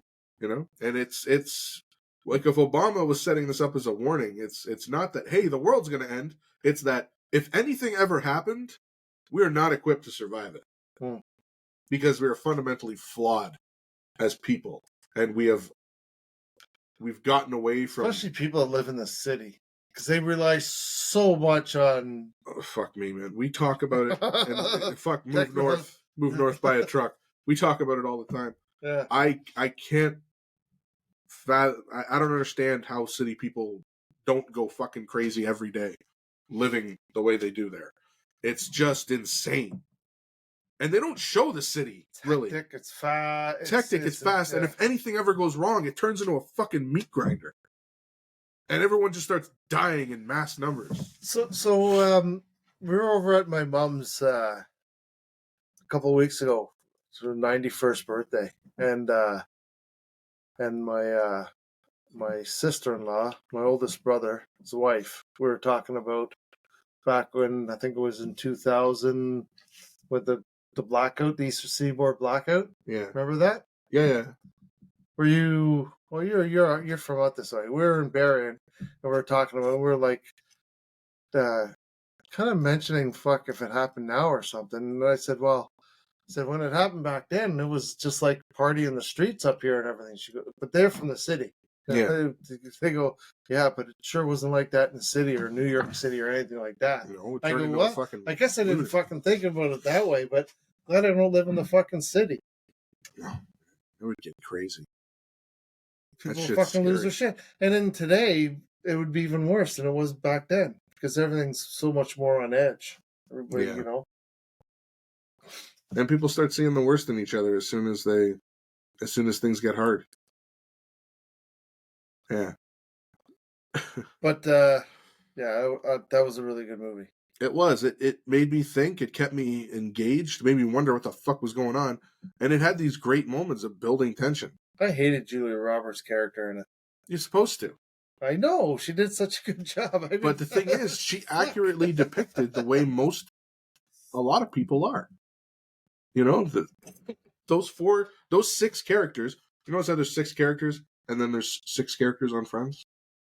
Uh-huh. Yeah. No, I saw some people drawing a lot of interesting parallels between all the little groups and how they all interact and mingle with each other the same way the characters all do on Friends. And they're all fundamentally flawed. There was not one person in that group that wasn't fucked in some way. They all had some good moments and some fucking evil moments. I think you would greatly appreciate that the 2 people who had the least amount of trust for each other bonded over music. Music is the great equalizer. Yes. And then they almost fucked. Because, you know, when you move north and buy a truck, you can't get someone pregnant without a little bit of the music. A little bit of soft jazz. The fucking tango wango. Yeah. Wango tango. But they each represent something. And the kids represent a lot of the obsession with technology, and Ethan Hawke's character represents a lot of reliance on technology. Yeah. Like, you cannot function without guidance. You couldn't get to the fucking town. No. The wife went to town, back. Yeah, but no. And he couldn't fucking find his way. No GPS. No. And I got lost. Couldn't find his way home. Now, the thing that I looked up after the movie was done is what the woman was saying on the side of the road. Oh. I looked up the translation of what she was saying. What was she saying? She was saying, I've been walking for so long. I'm by myself. I'm scared. I'm trying to get home. I saw a plane flying by, dropping red smoke everywhere. She's like, I'm terrified. I'm just trying to get home. Will you please help me? Like, that's ultimately what it boiled down to. And part of me's thinking, like, is there something in there? And he freaked out. Yeah, what did she say? Yeah. He didn't know how to help her. No. They couldn't communicate. Yeah. And so he panicked and left. He panicked and left. And you know what? A lot of people would do the same thing. They like to think they wouldn't. But they would do the same thing. They would say, I don't know what's going on in this situation. I have my shit to deal with. I can't deal with anyone else's shit. And when you're across from a person who is in a panic and you have no way to communicate, sometimes people just cut ties and say, fuck it, I'm just going to go. I'll live with that guilt forever. And then he gets a little bit high and he spills it to the worst person he could have confessed it to. Who accuses him of wanting to fuck her. And meanwhile, she was the one making all the inappropriate comments. And the father goes, "What? How do you know that?" Well, did he say it? Well, he didn't say it. I just know he does. And the funny thing is, if the father actually believed, I think he knew his daughter was a little fucked in the head. If he actually believed that, there would have been some confrontation. And there was no confrontation about that at all. I think because he said, "Oh, he probably does. He's a teacher or something." Yeah, that, it's like. And the funny thing is, at the beginning of the movie, I looked at Nat and I go, "I bet you there's a story there's going to be a fight later because he fucked one of the students at some point." She's like, "Whoa, wait, what? And she's like, "Pause the movie. Where are you getting that from?" And I'm like, "Well," I was like, "Let's go back." When he was he was talking about a student of his who wanted him to write a foreword for her on her second book because he was an inspiration to her. I'm like, I bet he fucked his student. And then he said, "Oh, hey, the kids are busy. There's something else we could do." And she looks at him like disgusted at the idea of sleeping with him. Yeah. And I was like, oh, there's tension because he fucked one of the students. And she walks out and he's like, fuck. And then the girl, the daughter, is like, "Oh, you know what? I need to go get some air." And he kind of like watched her go out. And he looked at his wife and she gave him a look and he was like, "What?" And that's when I said to Nat, I was like, "I bet you fucked one of the students. There's going to be some weird tension between those two later." And then she flat out says it. "You look like the kind of guy who fucked one of your students." And I'm like, all right, that theory's out the window. As soon as a character talks about it, it doesn't happen. It's out the window. It's like they were, again, a red herring. Yeah. It's like they're setting you up to think something's going to happen, and then they just throw it in your face, and it's like, oh, how dare you think too hard? Just pay attention. Stop trying to figure everything out and just watch the fucking movie. Crazy. And that's what we did. God damn it. So would you call Matrix End of the World movie? Yeah. Multitudes over and over, because it's about the world ending and then the machines creating a virtual reality to harvest us for fucking energy. Maybe it was always like that. You're saying our creation story is that machines made us so that they could harvest us for battery energy? It never says that the world was like this, and then they do they? Here's my question: why wouldn't they just use fucking cows? Because they burp methane.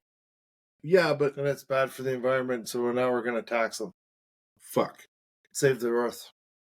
Aren't there other biological animals they could have used to generate heat that wouldn't need a complicated matrix to power their fucking systems? Couldn't they use chimps and just put them in a little simulation where they're eating bananas? There are no chimps. Not anymore? In that world. Not in that world, all the chimps are gone? Well, at least they're not eating anyone's fucking faces anymore. Chimps are just in the Matrix.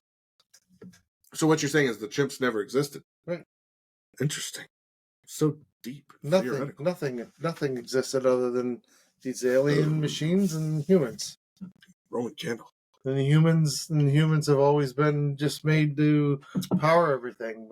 But they keep the bodies alive. They got to keep the minds alive, so they put the minds in a matrix. I think there are real people living real lives. You actually believe any of that shit you just said? Red pill.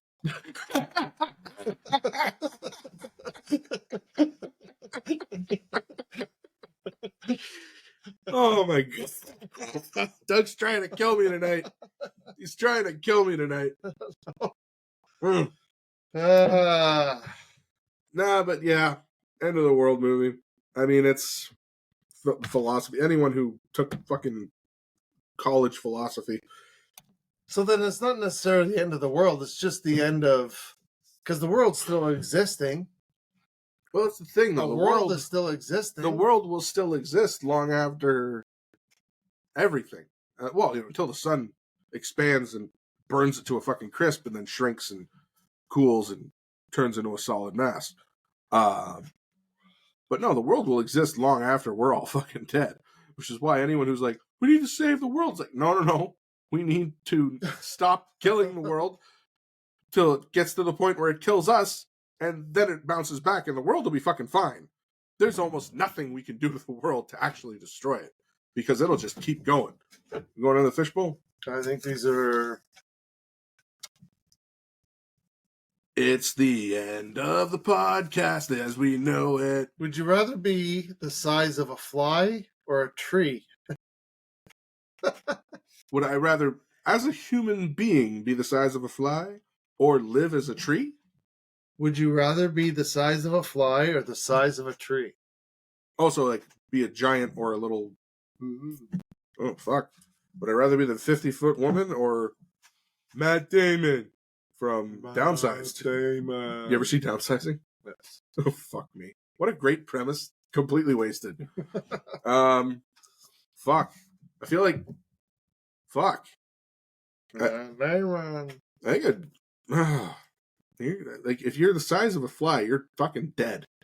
No one's gonna look out for you, take care of you. You'd get studied. So you could get swatted. You could end up on a car windshield. Yeah, but if you're the size of a tree, you can't something else hide. might eat you. You can't hide when you're the size of a tree, and people are gonna be fucking terrified of you everywhere you go. Somebody might like cut you down. Somebody might cut you down. The government will come after you. Tree. Next question.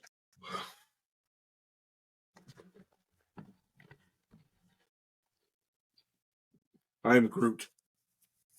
Oh fuck! This is a story. Stories on the Double D podcast. There we go. Okay, it's a quiz. When are the next series coming? I don't know what next that series means. of what?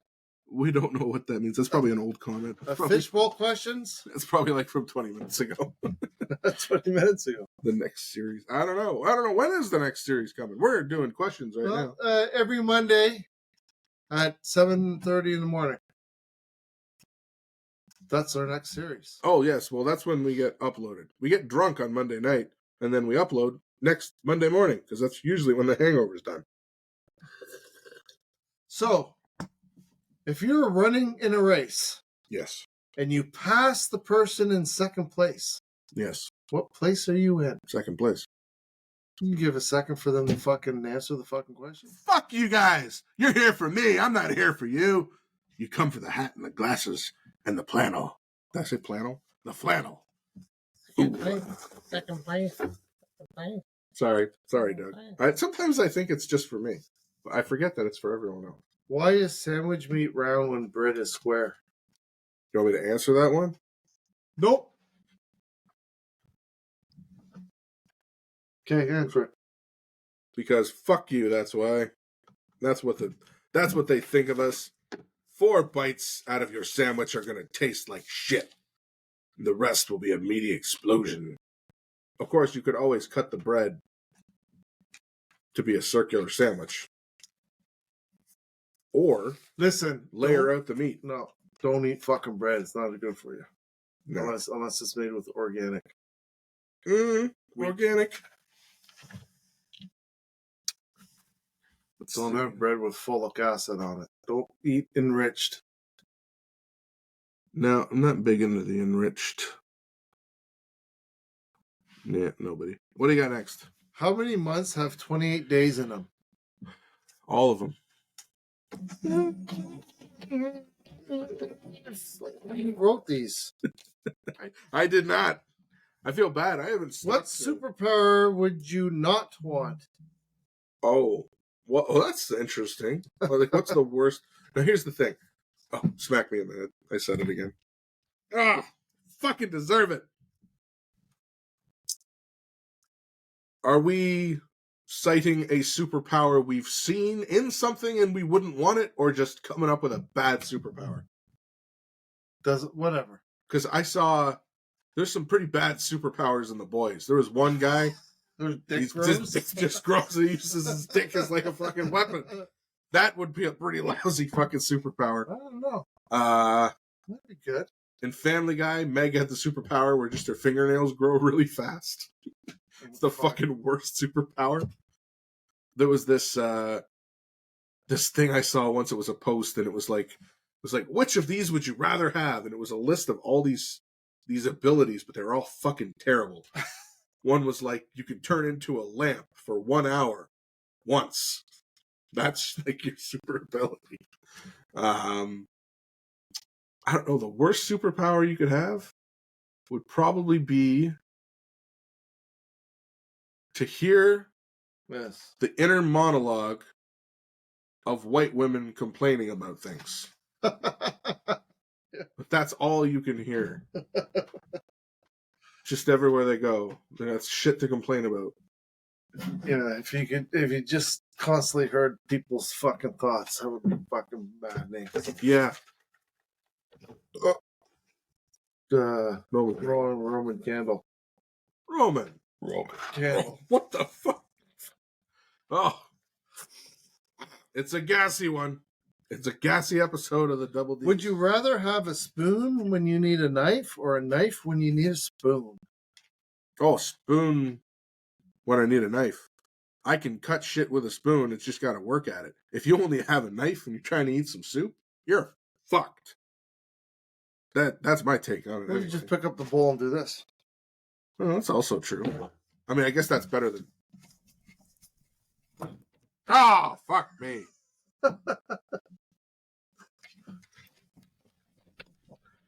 Don't worry about me. I got it. I'll get it.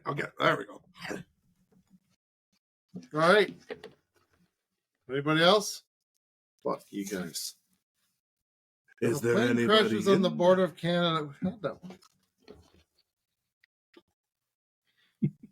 Why isn't there a pregnant Barbie doll? Is this a joke or an actual question? Why isn't there a pregnant Barbie doll? Question mark. Because Barbie doesn't have a gender.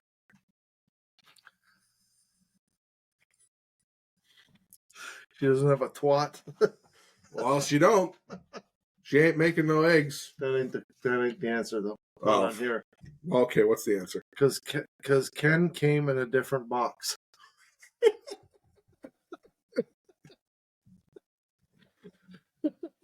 Okay, that's a good one. Okay, it's only like 2 left or something. I like my answer too, though.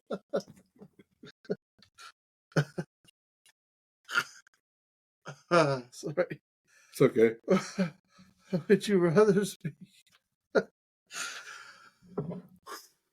You okay? No. Would you rather speak all languages or talk to animals? Oh. It's funny. I was driving with Nat. We were going up. You know when I saw you the other day? Mm-hmm. We were on our way out. Mm-hmm. And I forgot the thing that the baby's supposed to sleep in because I'm a fucking idiot. As we were driving, I was looking up like 100 road trip conversation starters, and that was one of them.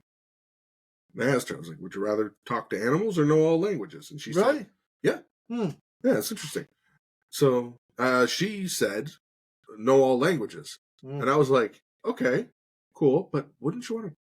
I guess like animals, I think would have nothing interesting to say, most of them anyway. Okay. Like, I love animals, don't get me wrong. But I think I would rather be able to talk to all the people in the world than the animals. Because, I mean, what's a dog going to say? I mean, I love dogs. And I'm sure they have nothing but nice things to say. But it'd be like, hi! Ball! Run! Outside! Go! Good! Now! Run! Go! Now! Please! Wait! Squirrel! I eat fucking people, so I'd rather talk to fucking animals. And I absolutely 100% do not disagree with that. Makes perfect fucking sense to me, because much like Sandra Bullock, I fucking hate you. I don't think she was acting. No. I think she just showed up to set. It's like, okay, what are we doing? Just be yourself, Sandra. If you could name a country, what would you name it? If I could name a country. Vanity. Vanity Island. Vanity Island. Hell yeah.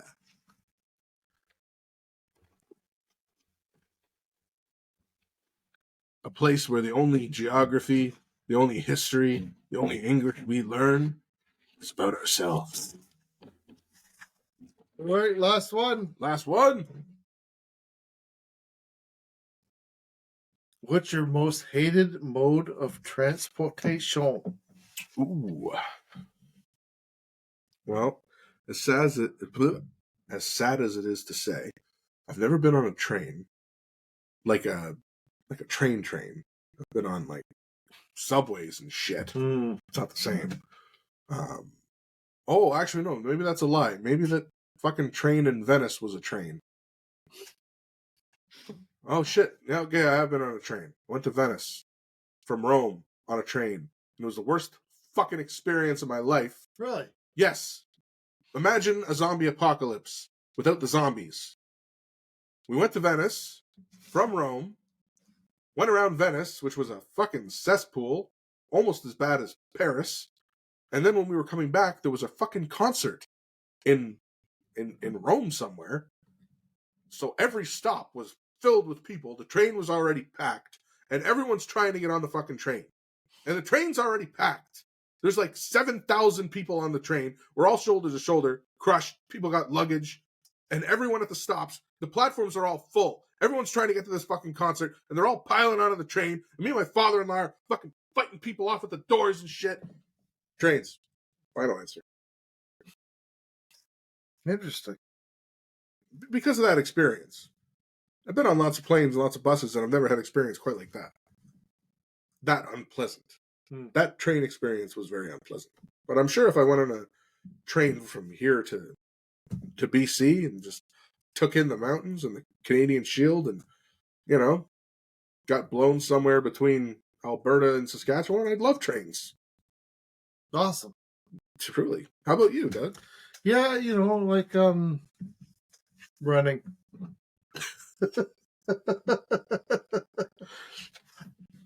Yeah, running sucks. It sucks. It does.